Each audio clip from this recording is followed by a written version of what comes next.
gabi po. Luzon, Visayas at Mindanao.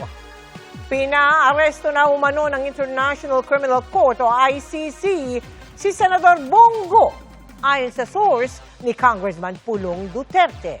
Pag-alma niya, ginagamit umano ang ICC sa mga kalaban ng administrasyon. Ang arrest warrant ay kaugnay pa rin ng pagiging co-perpetrator umano ni Go sa kasong Crimes Against Humanity laban kay dating Pangulong Rodrigo Duterte. Ang tugon ng palasyo sa pagtutok ni Ian Cruz. Ipinost online ni Congressman Pulong Duterte ang sinabi ng mapagkakatiwalaan niyang source. Meron na anyang arrest warrant laban kay Senador Bongo at dalawang dating opisyal ng pulisya mula sa International Criminal Court o ICC. Sigo ang dating Special Assistant to the President noong panahon ni dating Pangulong Rodrigo Duterte at kasama sa tinukoy na co-perpetrators sa kasong Crimes Against Humanity of Murder and Attempted Murder laban kay Duterte sa ICC.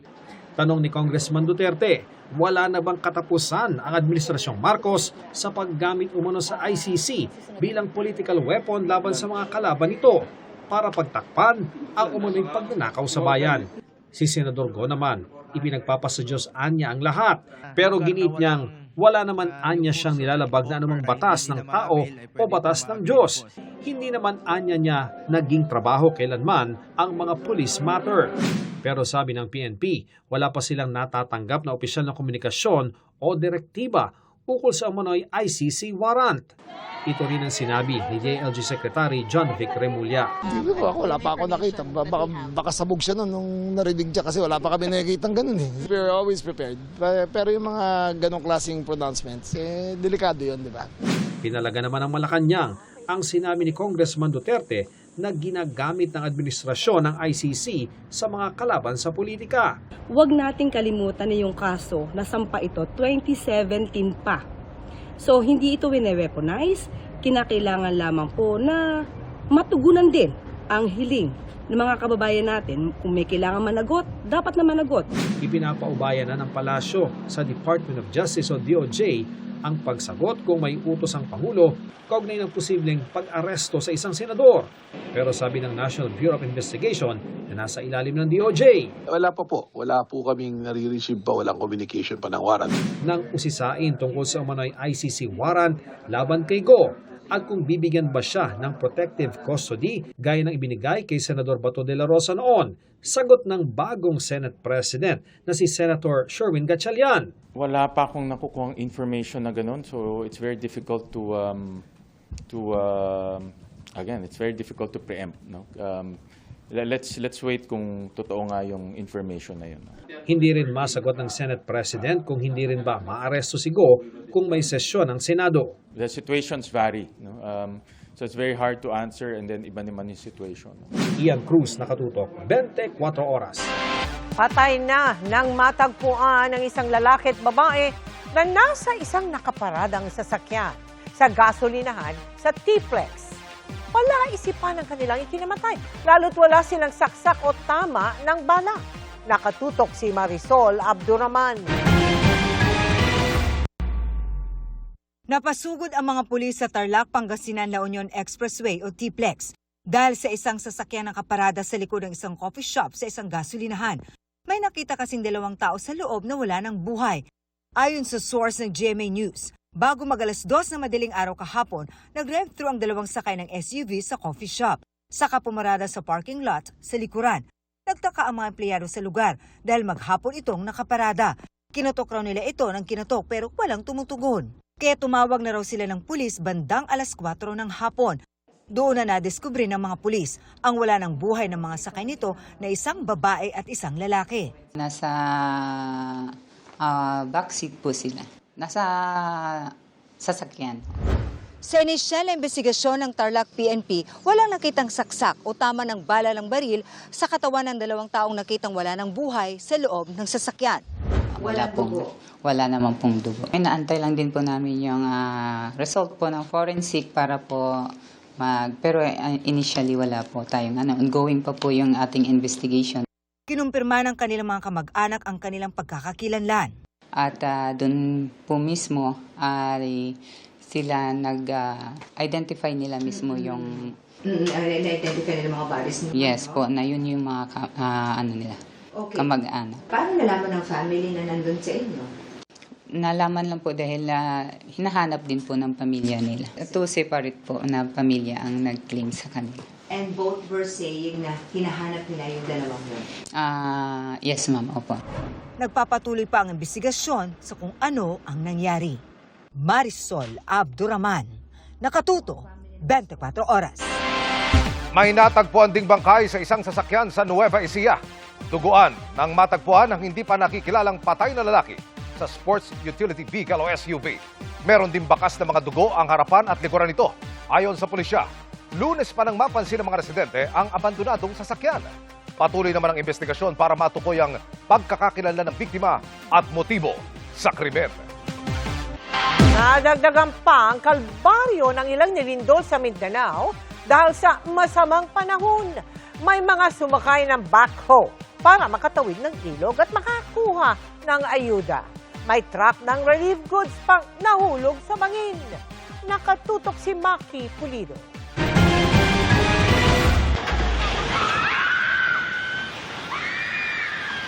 Halos 2 linggo matapos yumanig ang magnitude 7.8 na lindol sa Maasim, Sarangani, 10 pa ang napaulat na nasawi ayon sa National Disaster Risk Reduction and Management Council o NDRRMC.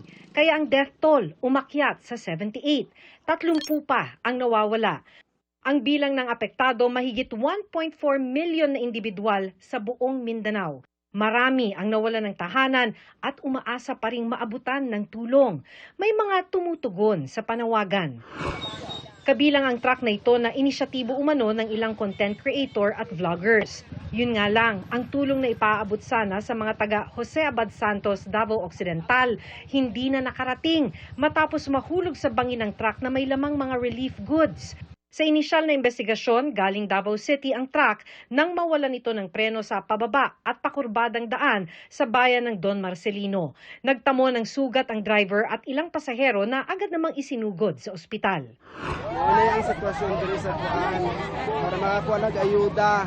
Doble kalbaryo naman ang nararanasan ng mga taga-barangay Amsipit sa Maasim na episentro ng lindol. Ang mga residente sumampa na sa isang grader at backhoe para lang makatawid sa rumaragasang ilog. Bunsod kasi sa mga pag-ulan, tumaas ang tubig. Dahilan para hindi rin makaabot sa kanilang inaabangang ayuda. Kaya sila na lang mismo ang pumunta para makuha ang mga ito. Panawagan nila. Sana po mabigyang pansin o matugunan ang pangailangan din namin dito sa bundok po. Affected po kami ng lindol, landslide at baha po kaya hindi po wala pa pong nakarating na ayuda dito sa amin po. Ito naman ang sitwasyon ng mga taga-barangay Butulan sa Jose Abad Santos. Sa ibabaw ng mga nicho sa isang sementeryo natutulog ang mga residente. Ayon sa uploader, dito na sila nananatili mula noong lumindol at nawasak ang kanilang mga tirahan. Nagbibigay naman daw ng modular tent ang DSWD pero isa lang habang 13 pamilya umano silang nasa sementeryo. Bagaman may mga nakakaabot sa kanilang ayuda, kulang daw ang mga ito dahil mahirap marating ang kanilang lugar. Maki Pulido, Nakatutok, 24 Oras. Nilagdaan ng Amerika at Iran ang kasunduang nagpapalawig sa kanilang ceasefire. 6 na pong araw ang extension ng tigil putukan para mabigyan ng oras ang dalawang bansa na bumuo ng permanenteng kasunduan para itigil na ang gera sa Middle East. Pinirmahan niya ni US President Donald Trump habang nasa G7 summit sa France. Pirmado na rin niya ng Prime Minister ng Iran. Napagkasunduan din ng Amerika at Iran na bawal atakihin ang Lebanon. Papayagan na rin ang pagdaan sa Strait of Hormuz. Pero kung hindi tutuparin ng Iran ang napagkasunduan, nagbanta si Trump na itutuloy ng Amerika ang mga pag-atake. Bistado ang lantarang pangungutong umano ng 9 na enforcers ng LTO Caraga. Ginigipit daw nila ang truck o mga truck na papasok ng Mindanao. Nakatutok si John Consulta. Exclusive. Sa surveillance photos ng Land Transportation Office, kita ang lantarang pangungutong daw ng ilang mga tauhan ng LTO Caraga sa mga truck na papasok ng Mindanao. Merong mga LTO enforcers na hinihingan yung mga truck drivers, ranging from 500 pesos up to 2,000 pesos. Ang Caraga po kasi parang gateway yan papasok na Mindanao. So lahat po ng mga truck pumapasok dyan kapag magdi-deliver ng Mindanao, which is yung papunta ng Davao, papunta kung saan-saang probinsya. Ayon sa LTO, marami na silang natanggap na reklamo sa umano'y panggigipit sa mga cargo truck. Pumunta po kasi sa akin ng mga truckers na nabibiktima nila. Sinumbong nga po yan, bawat galaw, ultimong yung mga truck ng saging, agri. Yung mga kababayan natin na naghahanap buhay ng patas, yun yung mga ginigipit nila. Nagkasa ng operasyon ng LTO Main Office at PNP Caraga. Agad pinadapa at pinusasan ang 9 na LTO enforcers na huli sa akto habang umano'y nangingikil sa mga binibiktimang driver. Ayaw hong tumigil masyado na pong perwisyo. Sinisika pa namin makuha ang panig ng mga inaresto na nahaharap sa reklamong robbery extortion. Ikulong po ngayon yan. May administrative case po silang mga kakaharapin. Automatic po yan masususpend, pero ang recommendation ko po yan tanggalin. John Consulta, Nakatutok, 24 Oras. Arestado ang 2 lalaki matapos looban ang isang bahay sa Mandaluyong City. Ang mga suspect natunto ng mga otoridad dahil sa Global Positioning System o GPS. Nakatutok si EJ Gomez. Exclusive! Hindi na nakapalag ang 2 lalaking sospek sa panloloob ng isang bahay sa Barangay Malamig, Mandaluyong City madaling araw kahapon nang palibutan ng mga operatiba ng Mandaluyong Pulis. Base sa investigasyon, pinasok ng mga sospek ang bahay habang natutulog ang mga biktima sa ikalawang palapag. Pinasok ng 2 kalalakihan na nakasuot ng helmet yung bahay ng ating mga victim. May nakuhang 2 cellphone at isang laptop kasama yung wallet na nagko-contain ng mga cards ng ating victim. So, umaabot ng 140,000 yung mga estimated cost ng nakuha sa ating mga victim. Nang madiskubre ang pagnanakaw, nagsumbong ang mga biktima sa barangay. Sa follow-up operation ng pulisya, na-trace sa pamamagitan ng Global Positioning System o GPS ang lokasyon ng isa sa mga ninakaw na cellphone. Nasa isang hotel ito sa Pasay City.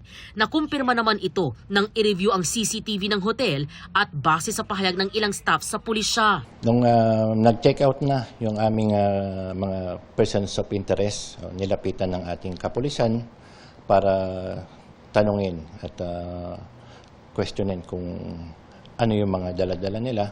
Fortunately, umamin yung ating mga suspect na sila nga yung nagnakaw ng mga gamit. Na-recover ang mga ninakaw na laptop, 2 cellphone at wallet ng 2 biktima. Tumangging humarap sa kamera ang 29 anyos na suspect.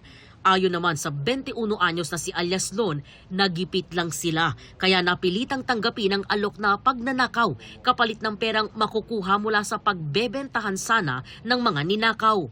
Pinsan daw ng biktima ang nag-utos na nakawan sila. Dala lang po ng kahirapan, tsaka inutusan lang din po talaga kami. Onsiyan po ata dahil sa trabaho nila kasi yung scam din po yun Pera lang po talaga yung pakay namin. Babayaran ba kayo, sir? Opo. Magkano daw ang babayad sa inyo, sir? 50-50 po. Sa custodial facility ng Mandaluyong Pulis na kadetain ng mga sospek na sasampahan ng reklamong robbery.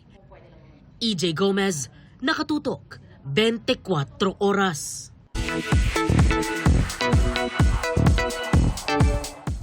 Chika Minute na mga kapuso at mga kasama natin ngayong Thursday Chikahan, si Sparkle Star Ara San Agustin. Ara? Miss Mel at good evening mga kapuso! Proper time management ang susi ni Alden Richards para mapagsabay-sabay ang 2 ginagawang series sa kanyang hobby and business. Lahat daw yan in preparation sa kanyang pagsasettle down. Suna ba yan? Makichika kay Aubrey Carampel. Dashing in white si Asia's multimedia star Alden Richards nang dumalo sa isang ball kamakailan. Nakasama niya rito ang ilang kaibigan at fellow Kapuso stars. Tila small breather nga raw ito sa magkakasunod niyang trabaho dahil matapos ang successful run ng Stars on the Floor Season 2, 2 series agad ang ginagawa ni Tisoy. Kabilang dyan ang Kapuso medical drama series na Code Gray, kung saan gaganap siya as Dr. Grayson Lazaro. Very exciting yung role. It's my first time to be able to portray a role na may kinalaman sa medical field. So something to look forward to as well, and we have a great team, of course, directors and actors.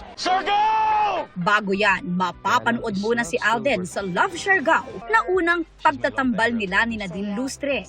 Makakasama rin dito ni Alden ang iba pang Sparkle stars na sina Kim Jisoo, Kailin Alcantara, Izzy Martinez at Vince Maristella. We're just very much happy with the feedback of all the netizens and yung mga taong nakapanood ng trailer. Maraming salamat po. We're very excited. Pero di lang daw puro trabaho si Alden ha. Sinisiguro raw niyang may time pa rin siya sa negosyo at hobby na pagbibisikleta. I think ito yung tamang moment na to seize the moment and take every opportunity that presents itself. Kasi medyo nandun na tayo sa securing the safety nets para eventually, kapag may point na or there would come a point that needs na kailangan ko na mag-settle down, ready na tayo. Pero kailan ba yung pagse-settle down, Alden? Sa ngayon, parang marami-rami pa tayong paghahandaan, but very much looking forward and grateful for all the things that's happening, and nakakatuwa lang kasi andito pa rin tayo, and may mga tao pa rin naniniwala sa atin, and I'm just looking forward for all the things I could offer the audience and yung mga kapuso natin most especially. Aubrey Carampel, updated sa Showbiz Happening.